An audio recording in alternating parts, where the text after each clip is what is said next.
Welcome back to my channel. It's time for my weekly power rankings. It is now week 11 of the NFL season, and a lot has changed as it does each and every week. But I'll get right into the rankings. So at number 10 is the Los Angeles Chargers. A lot of people thought this was going to be kind of a rebuilding year, but Jim Harbaugh, whichever Harbaugh it is, has mixed with a talented quarterback and a defense that had underperformed in the previous years but has excelled this year. It's one of the best defenses in the NFL this year, combined with a good running game. And this is a scary team. They're 6-3, and no one had any expectations, but here they are, and honestly, they could beat anybody. At number 9 is another very complete team, and that is the Green Bay Packers. They are also 6-3, of course. Their defense, I would think, is very underrated so far this year. It is a very good defense, but what everyone knows them for and what they're best at is offense. Matt LaFleur, their head coach, has schemed up the offense perfectly, whether Jordan Love is playing or not. He started the year off a little rough and injured, but in recent weeks, I believe he's gotten better. They did have a tough loss to the Lions a few weeks ago, but the Lions are one of the best teams in the NFL, so I'll give them a bit of a break. But the Packers' amazing wide receiver room, mixed with a young quarterback on the rise, means throughout the year they can steadily improve. At number 8, this team started off really hot, and then, in my opinion, they've kind of cooled off a little bit, but they're still really good, and that is the Minnesota Vikings. I would say they're not quite what they were to start the year off, but we all knew they wouldn't be what they were to start the year off. That's kind of what the Vikings do. The Vikings have started off 5-0 before and even missed the playoffs. But I don't think that will happen this year. I think their defense is just too good. Once again, just an amazing defensive coordinator, scheming things up and fooling quarterbacks. But this week, the Vikings offense really struggled against the Jaguars defense. Oh my God! Okay, it's happening. Everybody stay calm. What's the procedure, everyone? What's the procedure? And that is not a good sign for the future because the Jaguars defense is one of the worst in the NFL. At number 7, I have the Washington Commanders. They lost a close one to the Steelers. They are 7-3, and it has been a magical season for him so far. Jaden Daniels looks like one of the best rookie quarterbacks ever since last year.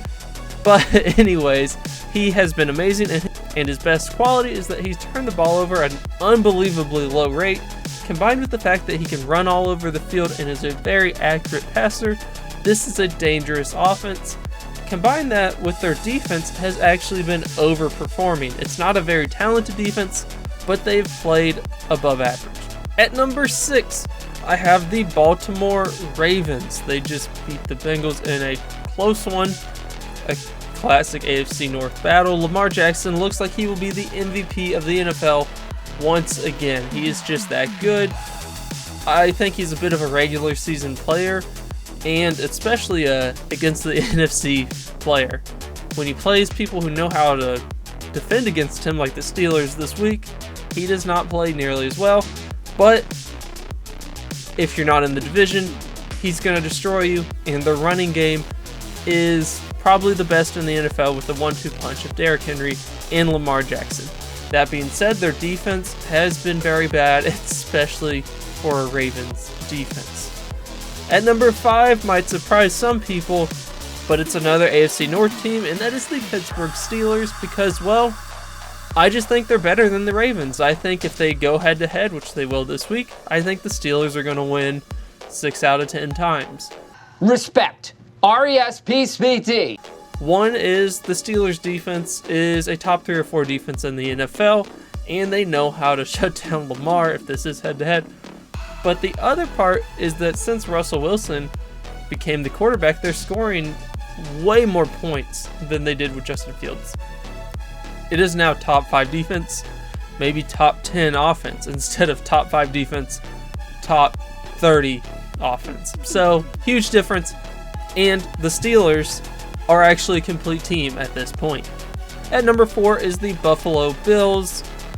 that Josh Allen is having one of his best years of his career, and this is without hardly any weapons. They lost Keon Coleman, one of their few wide receivers they had left. Amari Cooper was hurt, and they just keep on winning. They're 8-2. Everyone's like, how? They got rid of Diggs. They got rid of all these people. Their defense lost people. They lost them to injuries and free agency. But they just keep on winning. They keep on putting up good performances. They held the Colts to 20 points, which might not sound that impressive, but Joe Flacco can put up some points if needed.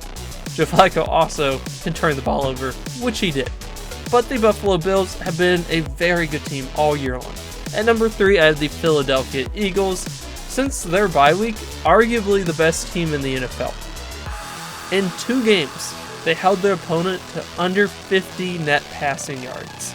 That's against the Cowboys and the Giants. And I know you're going to say that those are terrible passing offenses, but still, 50 yards, less than 50 is a crazy stat, and they've done it twice. They beat the Bengals by a lot. They kind of manhandled the Jaguars and barely won.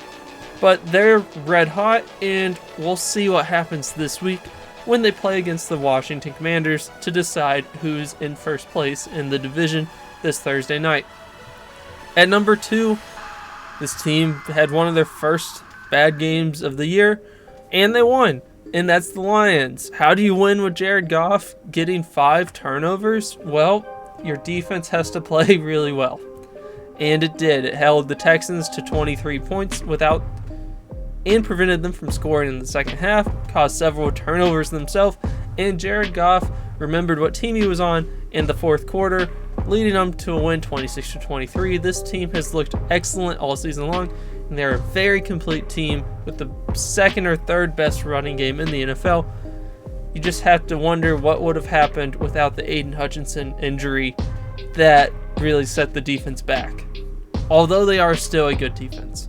Then finally at number 1, I'm just kind of doing this because they can't seem to lose. But it's the Chiefs, and I've always said this.